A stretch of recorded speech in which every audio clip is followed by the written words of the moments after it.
Bill is overdue ako ng 3 years. Pero, nag-email sa akin at meron silang bagong promo ngayong December. Yung tinatawag nilang bagong simula. Okay? Pero bago natin talakayan yan mga ka-Johnny, paki-subscribe po ang aking channel, Johnny Depp. At kung nakatulong sa inyo ang video ito, ay malaking tulong din po ang pag-like. Malaking tulong din po ang pag-share. At para updated po kayo sa mga honest Ola reviews, ay hit lang po yung notification bell para sa mga updated videos sa atin dito. At disclaimer, hindi po ako nanghihikayat na kayo'y mangutang dito sa mga online apps. Ako po ay nagre-review, sinisilip ko po itong mga OLA kung ano yung proseso ng kanilang pagpapautang at ang proseso ng kanilang paniningil para magkaroon ako sa inyo ng shared real experience sa kung paano ang kanilang operation system ng pagpapautang. Okay? Para magkaroon kayo ng tamang expectation, tamang heads up. Okay? Hindi basta-basta yung pagsilip. Talagang legit na pagsilip lamang at walang halong panghihikayat na kayo'y mangutang. Maging maingat bago kayo mangutang dito sa mga to. So, simulan natin, no? Sinilip ko ngayong araw na ito yung aking email. Sabi ko, baka may offer doon sa mga OLA ko na almost 3 years ng overdue. Talagang delinquent na po ako mga ka-Johnny. Hindi sa dahil ayaw kong bayaran, kundi dahil ang laki na ng mga interest na ipatong sa mga utang natin kaya hindi natin mabayaran agad-agad. Then, pagsilip ko kay Bill is, meron akong nakita dito na bagong simula promo by Bill is. Christmas is all about fresh starts and you're just one step away from your bill is balance ko kasi is ito, pwede ko raw isettle yung aking bill is balance na 5,490. Okay? So, paanong paraan? Kung paano parang babayaran ng paunti-unti yung aking utang na 5,490 at ma-waive daw yung aking penalties na 4,010. Oh, di ba? Buruin mo, almost 10,000 ang kailangan kong bayaran kay Bill is ng one-time payment yan dahil meron naman silang promise to pay, alam ko naman yun, pero malaki, no? Pero dahil nga pagsilip ko, may offer silang ganito, parang sa akin, isa itong magandang opportunity to grab ng offer nila. Ito yung sabi niya, no? Promo runs until December 31. Yung sabihin, meron pa akong katapusan para magbigay ng hulog, para magsisimula ulit. Yung utang ko noon, ganun ulit, wala nang penalties, iwi-waive na. Then, paano ko babayaran? Ito.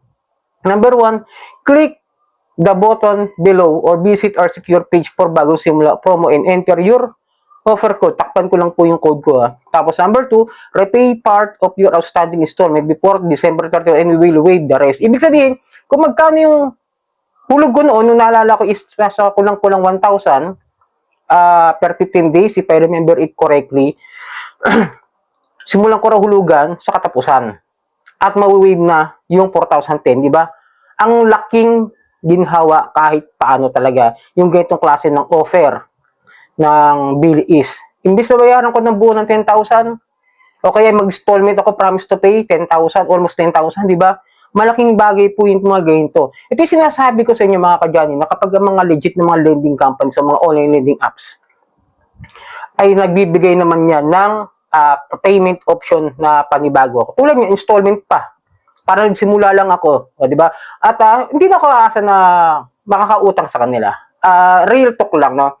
I will not expect anything sa bill is na kung sakaling masimulan ko mabayaran ito sa katapusan na hulog-hulog ulit by installment nga at na-waive na yung penalties ko, I will not expect anything from bill is. Pero maraming salamat sa gitong klase ng mga payment option, installment pa na ginagawa ng mga lending company na legit at tama. Ngayon kung may problema kayo, ito sinasabi ko sa inyo, no?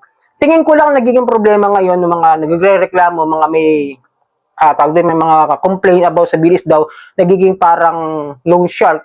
It's about the overdue, yung mga daily charges nila, yung penalties. Yun po yung nakikita ko na malaki yata, na umabot daw ng, if I remember it correctly, yung dati ko nabuksan is 50 pesos per day, pero sa akin naman, pero mo 3 years ha, almost 3 years, ulitin ko, almost 3 years, 5,490, at halos dumoble lamang po, kulang-kulang doble, at ang naging penalty ko lang is 4,010. Ganun lang po. Kaya sabi ko nga mababa pa rin naman sa akin. Siguro dahil pasok pa ako doon sa dating daily charge nila na 3 pesos lang per day. Pero para sa akin okay na yun. Hindi katulad ng mga Ibang OLA dyan na 7 days. Pag lumagpas ka, overdue 7% agad per ang interest nila per day na charge, di ba? Kaya para sa akin mas okay yung ganito klase ng offer ng bill is na binibigyan tayo o ako ng pagkakalo. Kaya kung may mga overdue kayo rito, silipin nyo na yung mga email nyo, baka may offer din si bill sa inyo na ganyan. At makapagsimula kayo, makapaghulog ulit at maayos natin yung ating credit score. At ako delinquente na talaga rito sa bill is. Kaya I will not expect anything na makaka-reloan pa ako sa kanila. At i-update ko po kayo pagka nakapagbayad ako dito kay bill is, no? So sana nakatulong ang video to. At sana mag-update tayo ng tuloy-tuloy sa mga ganitong payment options at hindi lang puro sa mga hindi nababayarang utang dito sa aking channel. So sana nakatulong ang video ito. Muli maglalabing ako na subscribe Johnny Depp. At malaking tulong po ang pag-like, malaking tulong po ang pag-share. At para updated po sa mga honest Ola reviews, pakihit lang po yung notification bell sa ating channel. Maraming pong salamat sa uulitin.